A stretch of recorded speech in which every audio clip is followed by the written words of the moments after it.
Hello everyone, I am KIRANA MATHASAT from M6 IEM Major, and today I'm going to share with you guys how I deconstruct my essay. So first thing first, what I'm going to do is I will classify the question and the task given. And by classifying the question and the task accurately, I will be able to determine what response to write. Here's the question. Some people think computers and the internet are important in children's study, but others think students can learn more effectively in schools and with teachers. Discuss both views and give your own opinion. Give reasons for your answer and include any relevant examples from your own knowledge or experience.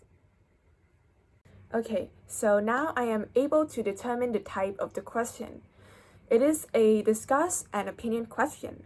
So for discuss, the definition of discuss is to identify issues and provide points for and or against.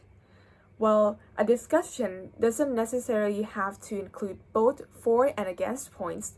However, a comprehensive discussion should include both for and against points. And next, for opinion, the definition of opinion is a view or judgment formed about something, not necessarily based on fact or knowledge. The next step is to identify keywords and terms. As you can see on the slide, I highlight the keywords and terms with green.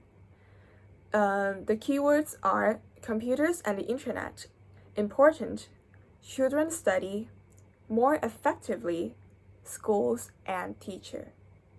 Moreover, by identifying the key terms and analyzing the question, I will be able to determine the parameter of my essay. As you can see, the question refers to computers and internet usage in children's studies. Now I will be able to know the scope of my essay and my research. The next step is to research on the internet. I research based on the keywords and terms I have highlighted and the parameter of my essay. Some examples of what I have researched are disadvantages of technologies in classroom, how technologies help students, advantages of classroom learning, and disadvantages of classroom learning. Next, I'm going to brainstorm ideas.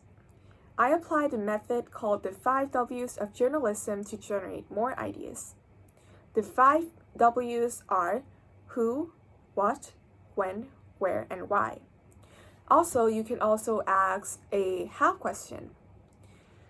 Examples of these questions are who is affected, why is it important, what is the solution, when did the incident happen.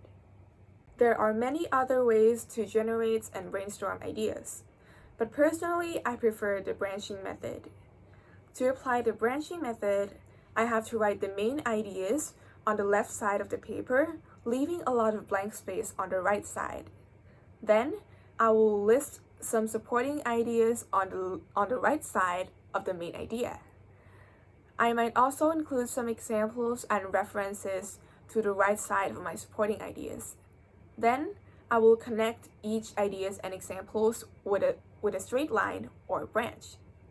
As you can see on the screen, this is an example of how I apply the branching method to generate more ideas. As you can see, I write the main ideas on the left side, which are more convenient, visualization tools, over-reliance, social skills, less restrictions in subject and travel. And then I would continue writing my supporting ideas for each of my main ideas, and I might also include some of the references and the examples for each ideas. The next step is to organize ideas and plan the essay. In this step, I must determine where each idea should be in the essay, and I must form an essay structures.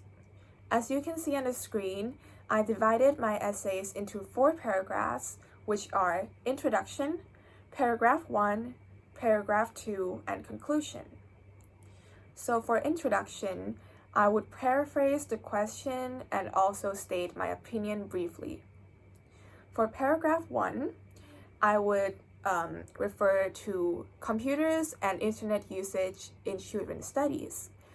I would write the advantage and disadvantages of using computers and internet in schools, and I would also include some examples and references.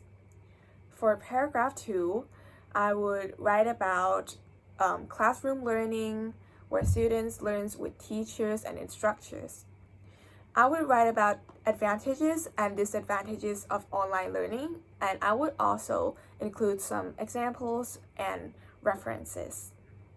And for the conclusion, I would restate my opinion, but also with supporting ideas and supporting reasons. And after that, I will start writing the essay as I planned. When writing the essay, there are certain things I try to avoid. The first two are misspellings and grammar mistakes. After I finish writing, I would immediately look for any misspellings and grammar mistakes. You must do this every time after you finish your writing exam, especially on computer-based IELTS, as you might type some words incorrectly. The next thing I try to avoid are slangs, informal words, and idioms. Remember, when you do IELTS writing task 2, you are asked to write a formal essay. Also, you should not use any contractions in IELTS writing task 2, as it would be informal. The last thing I try to avoid is using words repeatedly. Instead, I try to use synonyms for each word.